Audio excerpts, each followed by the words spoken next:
एक समय की बात है। एक छोटा सा गांव था। वहां एक सुंदर सा घोड़ा था जिसका नाम सूर्य था। उसका रंग सफेद और आंखों में चमक थी। वो तेज दौड़ने वाला और बेहद बुद्धिमान घोड़ा था। गांव के लोग उसे बहुत पसंद करते थे। उसे खासकर गांव के बच्चों के साथ खेलना बहुत पसंद था। सूर्य की पहचान उसके तेज दौड़ने और उसकी सच्ची निष्ठा के लिए थी। गांव में एक गरीब किसान रामलाल रहता था। रामलाल का जीवन कठिनाइयों से भरा हुआ था।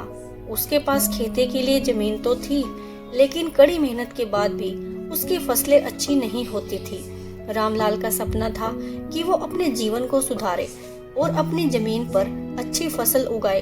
एक दिन रामलाल ने देखा कि गांव में लोग सूर्य के बारे में बातें कर रहे थे। उसने सोचा कि यदि उसे सूर्य की मदद मिल जाए तो शायद वह अपने सपनों को पूरा कर सकेगा। रामलाल ने हिम्मत जुटाई और सूर्य के मालिक से बात की। सूर्य के मालिक ने कहा कि सूर्य बहुत तेज दौड़ता है, लेकिन उसे काम करने के लिए कोई नहीं चाहता। वह सिर्फ दौड़ने के लिए बना है। रामलाल ने मालिक से कहा, मैं सूर्य का ध्यान रखूंगा और अच्छी देखभाल करूंगा। मालिक ने रामलाल को सूर्य कुछ दिनों के लिए उधार दे दिया। रामलाल ने सूर्य को अपने खेतों में लाकर अच्छी देखभाल की। वो उसे अच्छी घास और साफ पानी देता था। धीरे धीरे दोनों के बीच अच्छी मित्रता बन गई। सूर्य ने रामलाल की मेहनत को देखा और उसे अपनी ताकत का एहसास हुआ। गर्मी के मौसम में रामलाल ने अपने खेतों में काम करना शुरू किया। उसने सूर्य की मदद से खेतों की जुताई करने और फसल बोने का काम किया। सूर्य ने अपनी तेज दौड़ने की क्षमता से काम करने में रामलाल का साथ दिया। कुछ महीनों बाद रामलाल की फसल अच्छी हुई। उसने खुशी खुशी गांव के लोगों को बुलाया और अपनी सफलता साझा की। सभी लोग ये सब देखकर हैरान रह गए। रामलाल ने अपनी फसल को बेचा और अच्छे पैसे कमाए। उसने अपनी आर्थिक स्थिति को सुधारने के लिए एक छोटी सी दुकान खोलने का फैसला किया। अब उसकी जिंदगी में खुशियां लौट आई थी।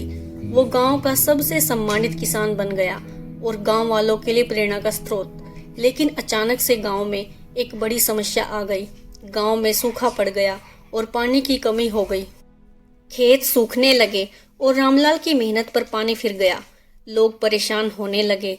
रामलाल ने निर्णय लिया कि वो हार नहीं मानेगा। रामलाल ने अपनी उम्मीद नहीं छोड़ी। उसने सूर्य की मदद से पानी की एक छोटी सी नदी खोदने का निर्णय किया। गांव के सभी लोग उसकी मदद करने के लिए आगे आए।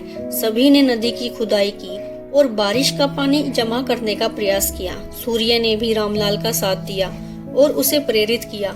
सभी ने मेहनत की और नहर बनाकर खेतों तक पानी पहुंचाने का प्रयास किया। कुछ दिनों के बाद गांव में बारिश हुई और नहर में पानी भर गया।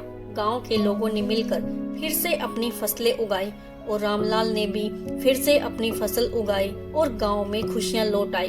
रामलाल ने सूर्य की मदद और अपनी मेहनत से अपनी जिंदगी को बदल दिया।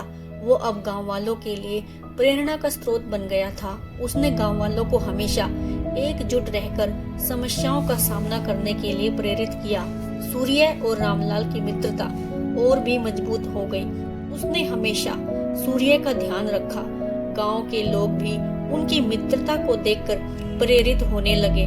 उन्होंने सीखा कि सच्ची मित्रता और समर्पण भाव जीवन में कितना महत्वपूर्ण होता है। Thanks for watching.